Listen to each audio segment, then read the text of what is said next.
As a black male, I'm not thinking about the Roman Empire. And before you say that it's due to some lack of exposure, welcome you.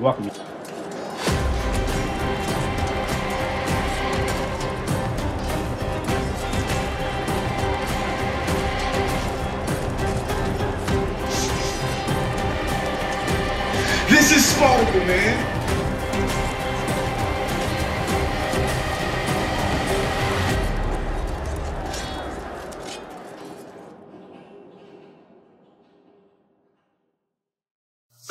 The man got to work with even in Rome. I'm sure it's all you get. You gonna see. Pizza. When you think about the glory days, as that man brought up right there. About the term glory days and how it's used. I don't think about the Roman Catholic Empire much. He's a black man, if I'm being real with you. But I did do this talk one time about how all roads lead to Rome. And about how when I was about 17, they convinced me to go to Jamaica to go tell some Rastafarians that you don't know yourself unless you know Jesus Christ. And I'll never forget this. God told me that Jesus is just us. And he told me about Haile Selassie. But what I recognize is that when I was getting ready for that trip, I learned the Romans' road to salvation. Romans 3:23. But we all have fallen short. Glory to God, I think is what it is. Let me For all have sinned and fallen short of the glory of God. What he recognizes is that a lot of times when we start romanticizing Roman Empire, romanticizing the Roman Catholic Empire, romanticizing Christianity, a lot of us been duped, you see what I'm saying, and tricked.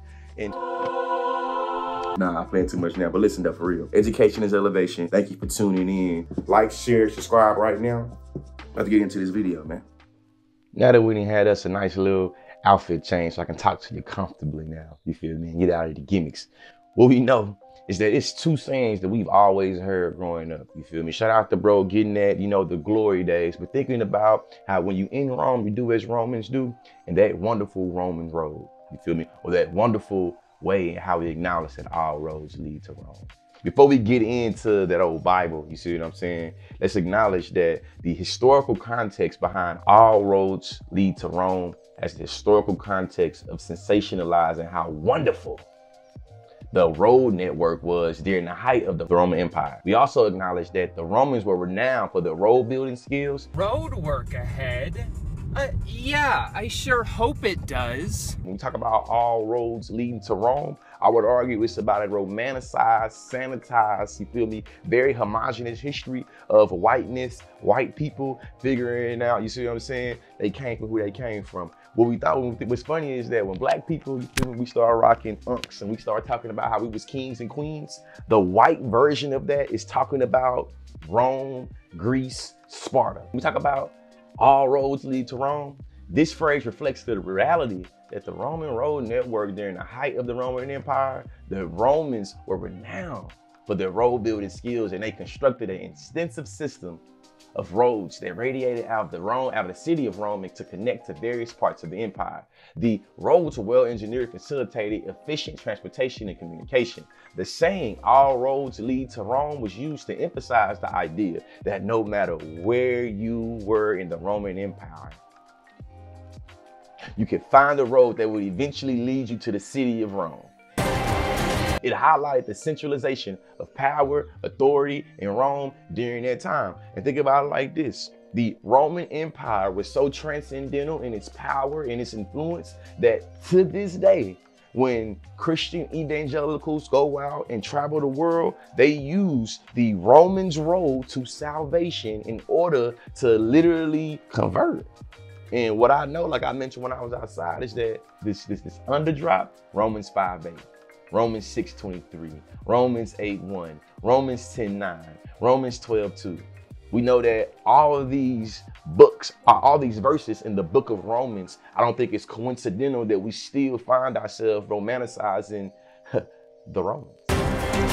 According to the Western Journal about Western Christianity and its origins of anti-blackness, Eurocentrism, and white supremacy writes, the construction of the white European self in opposition of the black American other, the Hebrew Bible and early Christianity rules out Jewish scholars and literature as direct sources of anti-black ideology and shows how Christians appropriated and reinterpreted the Hebrew Bible to serve their own discursive and didactic needs. The development of the anti-Black discourses in Christianity, the identities, and analyzes the mechanisms of their own construction. The motive behind anti-Black idioms and allegories and their pioneer and the most prominent promoters. What we know, you know what I'm saying, when you keep on reading and think about it, is that it's not ironic how modernity plays on making Blackness and Black people seen as being deviant. And why in most Christian societies, light over dark, white over black is a concept that's usually correlated into evil or good over evil. You know what I mean? This one right here is also able to contextualize it. The abundance and variety of the imaginary suggests many more dark-skinned peoples with identifiable Afro characteristics and features lived in the ancient Greece than modern European American scholars generally acknowledge or admit. That's why I'm talking about this erasure and how a lot of even the Black presence in that time, you feel me, starts to get pushed to the margins, and how when we think about being closer to God and closer to Christ, we usually think about it in terms of being distanced from Blackness and Black people. Start this off really by telling a little story, you feel me, letting y'all know a little bit about my background in terms of where this idea comes from. When I was growing up, I had the opportunity to go to this Christian sports summer camp called Kanakuk. But you know, as a Black kid from the inner city, I went to the KAA side. You feel me? I started going to this camp when I was in, I believe, elementary school, and I went to this camp as a camper, man, for like 7-8 years. You feel me? I went from KA1, I think I was in like cabin 3, then cabin 5, then like cabin 8. You know what I'm saying? Then I was in KA2, and I went to 2 different things, but I had the ability to get the attention of the individuals in the camp. So instead of me going to K3, which is for like the older teenagers, I had the opportunity to get invited to the Higher Ground program. This was the leadership program of the camp. We did extensive research on just salvation, the word, commitment, having a pure heart, secularism, going through the Romans road, going down through the gospel, being able to really just go through all this, right? On the second year, you feel me, if you was graduated from the first year to go to the second year, you know, they gave us like homework about the summertime. This is summer camp, right? So the second year, we got to go to Kansas City for like 2 weeks. You know, I was able to, quote unquote, evangelize a little bit to the brothers, sisters, common people that was in Kansas City, Missouri. And then the last year is really what this, you know what I'm saying, this right here comes into play. You know, it's last year, I had the opportunity to go to Jamaica. And while in Jamaica, I was literally there doing missionary evangelism work. I'm talking about my Black ass was going to Jamaicans telling them that if you don't know who Jesus Christ is, you don't know who you are. I'm in Jamaica, a country that is established and colonized by other Christians. Shout out to the British. And I'm telling these colonized subjects, my fellow people of the African diaspora, that they do not know themselves unless they know Jesus. The picture, but I have pictures of a young George Lee that's like 15, 16 years old. My locks just started. I'm talking about like they like right here. You feel me? I'm talking about they ain't down my back. They like literally on my ears. And you see this picture of me going back and forth, a depiction of me very passionately with conviction, how I've always done, being able to speak, you feel me, to these Rastafarians, right? I completed HG3. I was able to, you know, spend 3 weeks in Jamaica, living in Kingston, Jamaica, being able to go to Rasta Baker and St. Mary and a whole bunch of different little villages. And I'm literally there evangelizing to Jamaicans, to Rastafarians, and to, you know what I'm saying, non-Rastafarians, feel me, and other Christians. 2 years later, I believe, I went to be a counselor in this camp. What's very important to recognize is that when I'm a camp counselor, I just got done from doing my first year of debate camp. I mean, my first year of debate as a debater. And I came into this theory called whiteness, you know? And when I was at this debate camp, this really what started, you know what I'm saying? I think I started asking things critically, you feel me? In the Bible, it says, seeking you will find. And when I started to seek the truth, a lot of the truth that I was finding or how I identified truth wasn't, you know what I'm saying, what my Christian Southern Missionary Baptist Church, you know what I'm saying, kind of gave to me, right? When I'm a counselor, I just got done being exposed to Dr. George Yancey's Whiteness Theory. And I'm getting to think about the different ways that whiteness and white supremacy goes unidentified and it's most powerful, you feel me? Some people would say, when we got Black History Month, why don't we have a White History Month? This is a question of whiteness and how the concept of whiteness goes past skin color, thinking about, you know, modes, ideologies, standards, values, ethics, symbols. And that's when we start to get into, you feel me, what we're getting into today. Huey P. Newton said that power is the ability to define the phenomenon and make it act in a desired manner. I'm gonna repeat that. Huey P. Newton said that power is the ability to define the phenomenon and make it act in a desired manner. The phenomenon we're getting in today is Western Christianity and the origins of anti-Blackness, specifically how folks is lost in the sauce of Eurocentrism and white supremacist ideology, and how that has a parasitic impact on Black bodies, how that has a denigrating impact on Black culture. And we're thinking about the ways in which the origins of Christianity from way back then is impacting things right now. Whether you come from a Pentecostal, a Seventh-day Adventist, a Mormon, a Christian, a Baptist, whatever, we recognize that there are some patterns in the way that darkness and Blackness is, you know what I'm saying, talked about, right? Historically speaking, while the Latin, you know, they say the Latin languages, when you think about it, the view from nowhere, or the way that the Western world is centered and universalized around European doctrine or European standards, is really masterful when you think about it. You feel me? Like, white supremacy is a very complex design. And I feel like, you know what I'm saying, even though it's sexist and racist and homophobic and classist and does all these things, it's a very masterful design. Education is elevation, and the point of this is not to try to demonize and or try to take the rug under your feet when it comes to thinking about Christianity. I'm not trying to say if you're a Christian, you're bad. I'm not trying to say if you believe in Jesus, you're bad. I'm not trying to say that at all. I'm just trying to give you a different way to think about things you've been thinking about your whole life in a different way.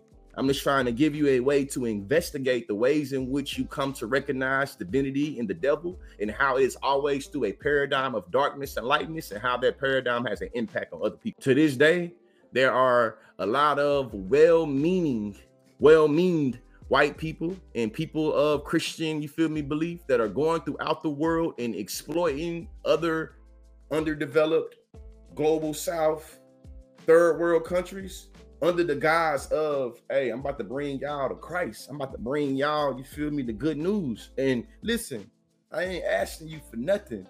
You ain't got to give me nothing, just your soul. Walk you down the Romans road. But y'all think that's ironic?